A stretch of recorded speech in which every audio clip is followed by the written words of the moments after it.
Hello students, welcome back to my channel Serish institute. So आज की इस वीडियो में हम एनआईओएस की क्लास 12 सीनियर सेकेंडरी वाले बच्चों के होम साइंस के वाइवा क्वेश्चंस देखने वाले हैं। सो आप लोग का जानते हैं कि प्रैक्टिकल एग्जाम आने वाला है। सो ये वीडियो आप लोग के लिए बहुत ज़रूरी है। ये सारे क्वेश्चंस आप लोग ध्यान से देख लीजिएगा और कहीं पर नोट कर लीजिएगा। चलिए स्टार्ट करते हैं जल्दी से। ये मेरे टॉप 10 क्वेश्चन हैं जो मैं आप लोग को यहाँ पर बताने वाली हूँ फॉर योर वाइवा एग्जाम, ठीक है, प्रैक्टिकल एग्जाम के लिए। पहला क्वेश्चन है, how is rude and impolite behaviour harmful. Answer है, if a person is rude and impolite in his behavior, any person will not like him. None likes to adjust or associate with a colleague in office who refuses to do his part of the work. Talks rudely, misbehave with ladies and junior colleagues, and is always in an aggressive mood. Rude and impolite behavior of staff can be quite disturbing and embarrassing for an organization. तो इस question में पूछा गया है कि किस तरीके से आपका रूड और इम्पोलाइट बिहेवियर, मतलब कि अगर आप गुस्से में रहते हो या किसी सामने वाले से ठीक से बात नहीं करते तो ये आपके लिए कैसे हार्मफुल है, हानिकारक है। आंसर है कि अगर आप किसी से ठीक से बात नहीं करते हो, लेडीज़ के साथ कोई आप मतलब ऑफिस में हो, आपके साथ कोई बदतमीज़ी कर रहा है, कोई लेडीज़ से ठीक से बात नहीं कर रहा है, जूनियर कलीग से ठीक से बात नहीं कर रहा है, ठीक है, मतलब एक तरह से उसका बिहेवियर कुल मिलाकर अच्छा नहीं है, तो वो एक तरह से उसकी रिस्पेक्ट भी जाती है और सामने वाला उससे इरिटेट भी होता है। कहीं ना कहीं हमारे जहाँ पे हम काम कर रहे हैं ऑर्गेनाइजेशन के लिए भी एम्बैरेसिंग मोमेंट होता है, ठीक है। आ जाता है आप लोगों का नेक्स्ट क्वेश्चन। क्वेश्चन नंबर 2 है, define health. Health can be defined as a state of complete physical, internal and social wellbeing and not merely an absence of disease.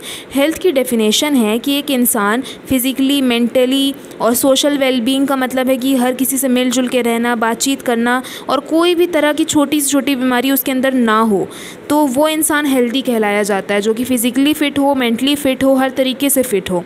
Okay, next question है, what is grey clothes. Grey clothes क्या होते हैं? तो grey clothes basically गंदे कपड़ों को कहा जाता है। तो आंसर है, the fabric that comes from loom is generally rough to feel dirty with stains and known as grey cloths. तो मतलब जो कि छूने में, अब गंदा कपड़ा है तो छूने में रफ सा होता है, कड़क सा हो जाता है, धब्बे लगे होते हैं, डर्टी होता है, तो गंदे कपड़ों को बेसिकली जो है ग्रे क्लोथ्स कहा जाता है, GRAY, ठीक है, ग्रे क्लोथ्स, उनको हम गंदा कपड़ा कहते हैं। फिर आता है आप लोग का fourth question, what is meant by housekeeping. Housekeeping का क्या मतलब है? आंसर है, housekeeping means maintaining a house on a daily और लॉन्ग टर्म बेसिस और looking after its cleanliness, tidiness, upkeep and smooth running.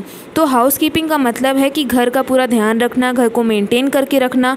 Long term basis और daily basis कहने का मतलब है डेली देखो झाड़ू पोछा और बर्तन और नीट एंड क्लीन घर जो फैला हुआ है उसे समेटना, ये सब चीज़ें तो होती हैं लॉन्ग टर्म बेसिस। जैसे कि दिवाली का सीज़न आ रहा है और कोई शादी है, कोई इवेंट है, कोई फेस्टिवल है, तो उस टाइम जो हम सफाई करते हैं, पर्दे धोना, कारपेट्स धोना, पूरा घर चमका देना, सोफ़ा क्लीन करवाना, तो वो सब हमारे लॉन्ग टर्म बेसिस हैं। कुल मिला के हाउसकीपिंग का मतलब हुआ घर की सफाई सुथराई से लेकर के पूरा मेंटेनेंस का ध्यान रखना, उसको हम हाउसकीपिंग कहते हैं। अब नेक्स्ट क्वेश्चन है, question number 5, what is meant by dust. Dust का क्या मतलब होता है? Dust collectively refers to the loose particles which are very easily moved by air and settle on any surface. The dust is easily removed with the help of a dry cloth.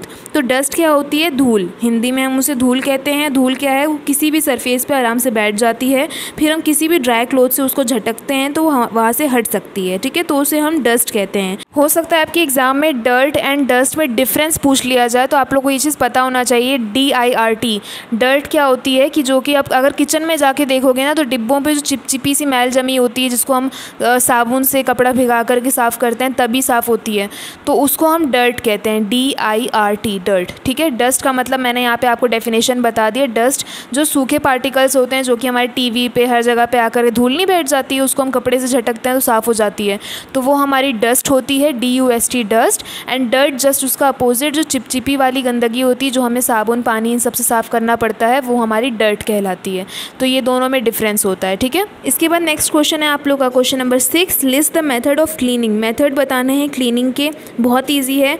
Methods of cleaning are dusting, shaking and beating, sweeping, mopping, washing, polishing. ये सारे method हैं। हम dusting करते हैं, shaking करते हैं, जैसे कपड़ा जो है उसको शेक करके पटक पटक के धोते हैं, बीट करते हैं। स्वीपिंग मतलब झाड़ू लगाना, लगाना, मॉपिंग मतलब पोछा लगाना, वॉशिंग मतलब धोना, और पॉलिशिंग मतलब कि जैसे कोई चीज़ को पॉलिश करना, चमकाना। ठीक है, तो ये सारे हैं हमारे क्लीनिंग मेथड्स, मतलब कि सफाई करने के सारे मेथड्स।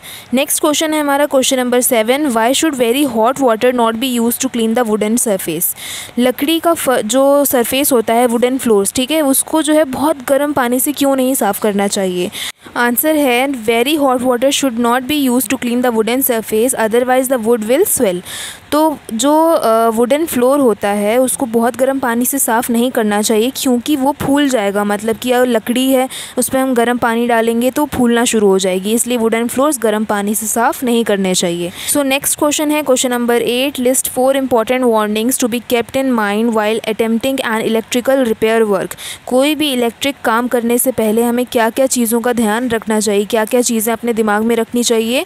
सो वो 4 इंपॉर्टेंट वार्निंग्स क्या क्या हैं। पहला है always wear rubber slippers, rubber वाली चप्पल पहननी चाहिए। Second, always to dry hands completely, सूखा हाथ हो, ठीक है, गीले बदन से नहीं, गीले हाथ से नहीं, गीला पैर नहीं होना चाहिए। ठीक है। थर्ड है always to keep a woollen blanket handy, मतलब कि कोई भी वुलन ब्लैंकेट ऐसी जगह रखा होना चाहिए जहाँ पे फट से अगर कोई इमरजेंसी आती है तो उसको निकाल कर हम यूज़ कर सकें आग बुझाने के लिए। ठीक है। फोर्थ है always to disconnect the main supply, main supply बंद करके ही या अनप्लग मतलब स्विच ऑफ करके ही सारी अप्लाइंसेस को हमें इलेक्ट्रिकल काम करना चाहिए। जब सारा काम हो जाए तब हम स्विच ऑन कर सकते हैं। सारे लाइट सब कुछ मेन सप्लाई ऑन करने के बाद अगर हम काम करेंगे तो रिस्क ज़्यादा होता है, दैट्स वाई। अब आता है हमारा 9th question, why is it important to keep our home well arranged. अपना घर जो है हमें पूरा अरेंज करके रखना ज़रूरी क्यों है। आंसर है it is important to keep our house clean beautiful. हमारे लिए ज़रूरी है कि अपना घर हम साफ़ सुथरा खूबसूरत रखें एंड वेल अरेंज्ड हो। मतलब कहने का है कि कोई भी चीज़ इधर उधर आलतू फालतू ना पड़ी हो, सारी चीज़ें जगह पर हो। Beside so that it may be more comfortable also. तो एक तरह से अगर सारी चीज़ें जगह पे होंगी तो दिखने में भी अच्छा लगेगा, रहने में भी ईजी होगा, कंफर्टेबल होगा हमारे लिए। कोई भी सामान इधर उधर फैला नहीं होगा, जैसे सोफ़ा वगैरह है, सोफ़ा पे सारी चीज़ें पड़ी हुई होंगी तो हमें बैठने में दिक्कत होगी, फिर चीज़ें ढूंढने में दिक्कत होगी। तो हर एक तरह से जो है हमारे लिए ज़रूरी है कि अपना घर हम अरेंज करके रखें। फिर आता है हमारा last question, question number 10, what is meant bye embroidery. Embroidery का क्या मतलब होता है। आंसर है embroidery means the art of creating decorative effects on the surface of a fabric using designs and stitches made with the help of needle and thread. तो embroidery हम सबको पता है क्या होता है, जैसे हम सूट्स वगैरह में देखते हैं, दुपट्टा में देखते हैं, एम्ब्रॉयडरी होती है। तो कोई भी मतलब ये एक तरह की ऐसी आर्ट है जो कि जिसको हम डेकोरेटिव तरीके से यूज़ करते हैं। एक अच्छा डेकोरेटिव इफेक्ट आता है कपड़ों में, फैब्रिक्स में। ठीक है।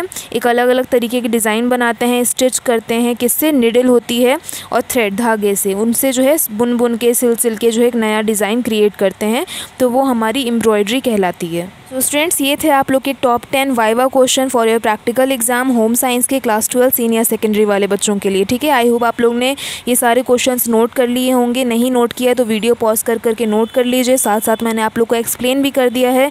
एंड अनदर थिंग कि जो आप लोग का प्रैक्टिकल एग्जाम होता है वो बहुत ईजी होता है, इसके लिए आप लोग को बिल्कुल पैनिक होने की ज़रूरत नहीं है।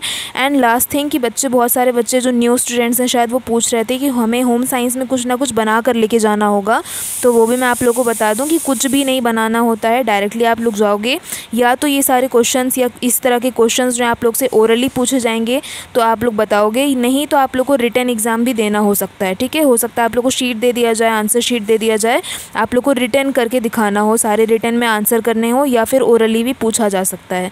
कुछ भी आप लोगों को खाना, डिश या कोई भी चीज़ ऐसी बनाकर नहीं लेके जानी है। हाँ, दूसरे केस में भी ये भी बता दूं, अगर आप लोग का स्टडी सेंटर, स्पेशली आपके स्टडी सेंटर ने बोला है तब मैं आप लोग को मना नहीं करूँगी, तब आपको बनाकर लेके जाना होगा। अगर स्टडी सेंटर ने बोला है तो, अगर नहीं बोला है तो नहीं लेके जाना है। ठीक है। बस जैसे आप जाते हो अपने थ्योरी एग्ज़ाम के लिए, आप लोग के पास सारे बेसिक सामान होने चाहिए, जो भी आप लोग का पेन वगैरह मटेरियल्स जो होते हैं, एक शीट रख लेना, अपना हॉल टिकट ज़रूर से रख लेना, आधार रख लेना, आई कार्ड रख लेना, ये सारी बेसिक चीज़ें आप लोग को लेके जानी है, दैट्स इट। ठीक है। होम साइंस में कुछ भी एक्स्ट्रा लेकर नहीं जाना आप लोग को। सो आई होप सारे स्टूडेंट्स का ये वाला डाउट भी क्लियर हो गया होगा। बाकी अगर आप लोग को वीडियो पसंद आई हो तो लाइक करिएगा और अपने एग्ज़ाम के लिए अच्छे तरीके से प्रिपेयर हो जाइए। सारे क्वेश्चन अच्छे तरीके से प्रिपेयर कर लीजिएगा, याद कर लीजिएगा, नोट कर लीजिएगा याद से, ताकि आप लोग अपने एग्ज़ाम के टाइम पे रिवाइज़ कर सको। ठीक है, बाकी अगर आप लोग मेरे चैनल पे न्यू हैं तो फटाफट से इस चैनल के साथ जुड़ जाइए, चैनल को सब्सक्राइब कर लीजिए एंड सब्सक्राइब बटन के बगल में ही बेल आइकन है, उसे ज़रूर से क्लिक कर लीजिएगा, ताकि जब मैं वीडियोज़ डालूँ तो आप तक जो है मेरी वीडियोज़ की नोटिफिकेशन पहुँच जाएँ। वीडियो पसंद आया हो तो प्लीज़ लाइक करिएगा, वीडियो और बच्चों के साथ शेयर करिएगा ताकि उनकी भी हेल्प हो सके। मिलते हैं नेक्स्ट वीडियो में एक नए सब्जेक्ट की प्रैक्टिकल वाइवा वीडियो के साथ। तब तक के लिए stay safe, stay healthy and thanks for watching.